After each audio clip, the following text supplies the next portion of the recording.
ये बात साल 2014 की है, जब गुजरात के सीएम रहे नरेंद्र मोदी ने 15वें प्रधानमंत्री के रूप में देश की सत्ता संभाली।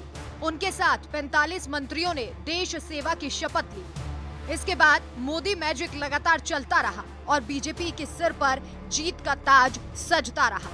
लेकिन कहते हैं वक्त बदलते देर नहीं लगती, समय का पहिया बड़ी ही तेजी से घूमता है। आप सोचिए, जब 70 साल तक देश पर राज करने वाली कांग्रेस सत्ता से हट सकती है तो आखिर बीजेपी क्यों नहीं? बीजेपी की उल्टी गिनती अब शुरू हो चुकी है। कर्नाटक, हिमाचल प्रदेश इसका ताजा उदाहरण है। कर्नाटक, जहां येदियुरप्पा की भ्रष्ट सरकार से परेशान होकर जनता ने कांग्रेस पर एक बार फिर से भरोसा जताया, वहीं हिमाचल में भी जयराम ठाकुर से परेशान होकर जनता का उनसे विश्वास उठ गया। दोनों ही जगह पर कांग्रेस का जादू चला और मोदी सरकार मुंह के बल गिरी। इन दोनों राज्यों में जीत से कांग्रेस ने साबित कर दिया कि पिक्चर अभी बाकी है।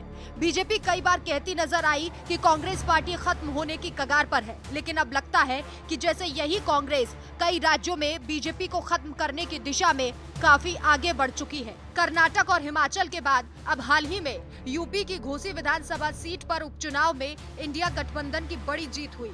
यहाँ सपा के सुधाकर सिंह ने बीजेपी के दारा सिंह को करारी मात दी।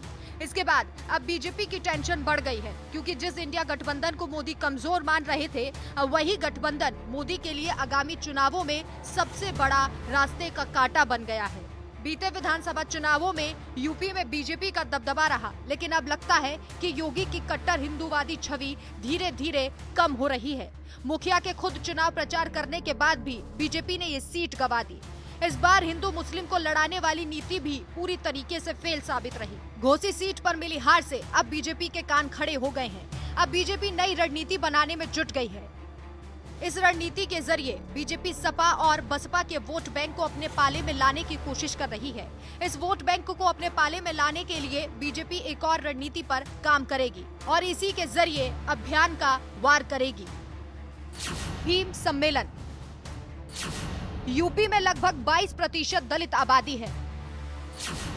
दलित वोट बैंक हमेशा बीएसपी या फिर सपा की ओर ज्यादातर रहा। दलितों में जाटव मायावती के कोर वोटर माने जाते हैं। घोसी में मायावती के चुनाव न लड़ने से वोट बैंक सपा में शिफ्ट हो गया। दलितों में पकड़ बनाने के लिए बीजेपी 98 स्थानों पर अब भीम सम्मेलन करेगी।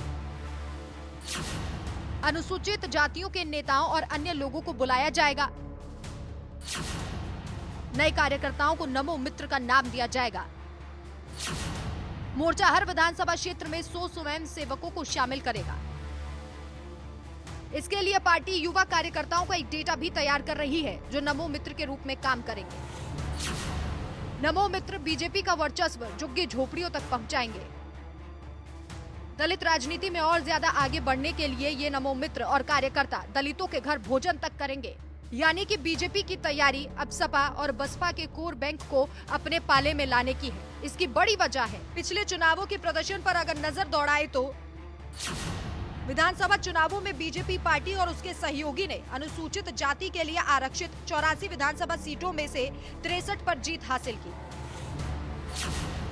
साल 2017 में बीजेपी को 11 सीटें कम मिली। सपा गठबंधन को साल 2022 में 20 सीटें मिली। ये सीटें 2017 से 13 सीटें ज्यादा थी। और इन आंकड़ों से समझा जा सकता है कि दलित वोट कितना निर्णायक साबित होता है। लेकिन एक बात तो साफ है कि अब हवा बीजेपी के खिलाफ चल रही है। ऐसा लग रहा है जैसे कोई बड़े बदलाव की आहट आनी शुरू हो गई हो। लेकिन हाँ, बीजेपी की इस चाल से बसपा और सपा की टेंशन बढ़ सकती है। आपकी क्या राय है? हमें कमेंट करके जरूर बताएं।